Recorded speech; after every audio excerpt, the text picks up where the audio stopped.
On today's episode of The Front Row, we are at the Texas Tech University School of Music in the office of Dr. Christopher Smith, who is the director of the Vernacular Music Center here at Texas Tech University. He directs a number of ensembles throughout the university and in the community as well. Chris, welcome to The Front Row. Happy to have you. Always happy to be back. Well, I saw that there is a Tech Folk Orchestra concert coming up, which was very interesting to me. And I saw some publicity for it, and I saw things like the Eternal Stalwarts Orchestra and the Celtic Ensemble and the Babylon Berlin Ragamuffin Band and the Tech Folk Orchestra. And I saw all of that, and I thought, I'm overwhelmed. I need Chris to sort this out and tell me exactly what is taking place on Wednesday, October 23rd. Well, the simplest way to say it, Clint, is that on Wednesday, October 23rd at 8 p.m. in our newly refurbished Hemley Recital Hall, the Tech Folk Orchestra is launching its inaugural concert. So that will be coming up this coming Wednesday, the 23rd. Hemley Hall has been through a long process of renovation, desperately needed renovation, spearheaded by our Dean, Martin Camacho, and our Director, Andy Stetson, and it is beautiful. It was inaugurated. The hall was reopened with a concert by our University Symphony, a program of Stravinsky, and a saxophone concerto. It was magnificent. It's a wonderful place to hear music. It's great for us, honestly, to be back in there. Now, the Tech Folk Orchestra, that's a kind of rechristening, actually, because for years, as some listeners may know, I've run the Tech Celtic Ensemble. But over time, because we're a big band, marching band school, over time I had a lot of players who wanted to play in the Celtic Ensemble, but they didn't play the folkloric instruments. They didn't play flute or fiddle or bagpipe. And I had trumpet players and saxophone players and bassoonists and oboists. And so I began writing arrangements of folkloric music and kind of imagining, well, what would a true folk orchestra sound like if it was an orchestra made up of folk musicians playing folkloric material? And so finally this year we just decided, well, let's just pull the trigger and call it what it is. And so it's the Tech Folk Orchestra, erstwhile Celtic Ensemble, whose alter ego, sort of science fiction alter ego, is the Eternal Stalwarts Orchestra. Okay. All right. That explains that. Was there an Elegant Savages at one point? There was, and I'm actually glad you asked me that, because in both jazz parlance and in West of Ireland parlance, where I spent a lot of time, the word savage is it's a complimentary adjective. Okay. But over time, as discourse around words always changes, we decided, maybe that's a word that some people might misapprehend. Oh, right, yeah. And so we thought, well, maybe it's time to revise the name of the fictional alter ego, but it has to be the same three initials so we can use the same promo material. So it became the Eternal Stalwarts Orchestra. And then, of course, we reverse engineered the Eternal Stalwarts name change into the multiverse of Basanda. Right. And what is, for those who don't know, what is Basanda? I'm glad you asked. Basanda is an invented world. It was invented by two great friends of the VMC, a Taos-based musician named Chipper Thompson, and my colleague in the Vernacular Music Center, Dr. Roger Landis. And they imagined a country from which a collection of folklore field recordings had come. They made this wonderful record called The Janissary Stomp, which you can find on Spotify and YouTube and whatnot. It's a great record, The Janissary Stomp. And when I was looking around for a fictional world in which to place the Eternal Stalwarts Orchestra, I thought, well, maybe I don't have to invent one. Maybe the boys will just let me borrow the nation of Basanda. And so that's what we did. We came to actually a formal intellectual property agreement so that everybody felt positive about it. And there's now a huge backstory about the Eternal Stalwarts Orchestra and Basanda and what it all means. And if people really want to do the deep dive, then they can visit eternalstalwartsorchestra.org. The other thing I should say, which is being inaugurated in this concert, which is, I hope, an ongoing collaboration, is my great friend and admired colleague, Professor Mallory Pruka, over in the School of Theater and Dance. She's just this year, or last year, I think this year, inaugurated a cosplay design minor within theater and dance. Now, I'm not a cosplay person particularly, but I know it's a hugely popular area of sort of avocational creativity. And so Professor Pruka, who I think is not only a brilliant teacher, but a brilliant artist, actually shepherded through a 15-hour minor in cosplay design, which is actually a great parallel income source for someone who works in theater. If you're a designer and you work in theater and you're between productions, you can build cosplays.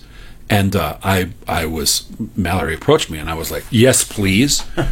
So it's her class of, I think, 12 or 14 students are collaborating with my ensemble, and their students are all handling it themselves. They're doing the design and they're sourcing the pieces and all of this stuff. And that concert on Wednesday the 23rd will inaugurate that partnership as well. Okay. That sounds really exciting. It is exciting, and it's a kind of sort of interdisciplinary cross-college thing that we're really encouraged to do. So I'm really pleased because it has both a performance aspect, because it's fun, but also has a teaching aspect, because that's the profession in which we find ourselves. Right.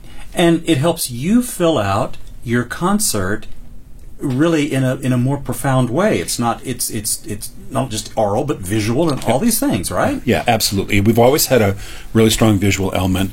We're the only ensemble in the School of Music that has a standing core of dancers who are part of the ensemble, because so much of the music that we play is dance music, and so it's very interactive, and we often invite the audience to come and dance on a piece and that kind of thing. So I hope people will come out. Yeah.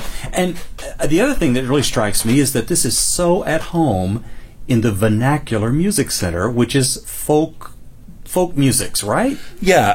The Vernacular Music Center has been in existence since the fall of 2000, but this past year, we became a formally recognized research center, formally recognized by the Office of the Vice President for Research. And we are the only officially recognized research center in our college, the Talkington College of Visual and Performing Arts. And so we have been encouraged to up our game and to write grants and come up with projects and really make the VMC a kind of leader in innovative teaching and creative research. And something I can mention in passing is that we were selected by the university to be the author of a grant to the Fulbright Foundation called the Scholar in Residence Program.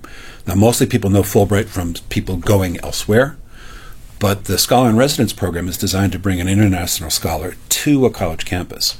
And we were asked to write a proposal, and our proposal of all the ones across the campus was selected by the university to go forward, and we got it. Congratulations. So I can't yet say the name of the person that we're bringing, but I can say that this person is one of the absolute founding thought leaders, one of the absolute initiators of probably the most important movement in theater in the last 30 years, which is immersive theater. And he is one of the founders of one of the founding companies. And if we're able to do this, he will be in residence for the spring of 2026. And that's all about the interdisciplinarity of theater and movement and design and music. Congratulations, Chris. That's super. Yeah. That's great. Yeah. Excellent. It's exciting. It's as I said, we've been asked to sort of ramp up our leadership, if I can say that, in the VMC, and we're trying to rise to that. Yeah. Great. Well, specifically to the concert, Wednesday evening, October 23rd at 8 p.m. in the newly refurbished Himley Recital Hall. Give us a rundown of the program. Okay. Well, we have dance music and songs from France and England and New England and Ireland. We have a couple of Irish language songs.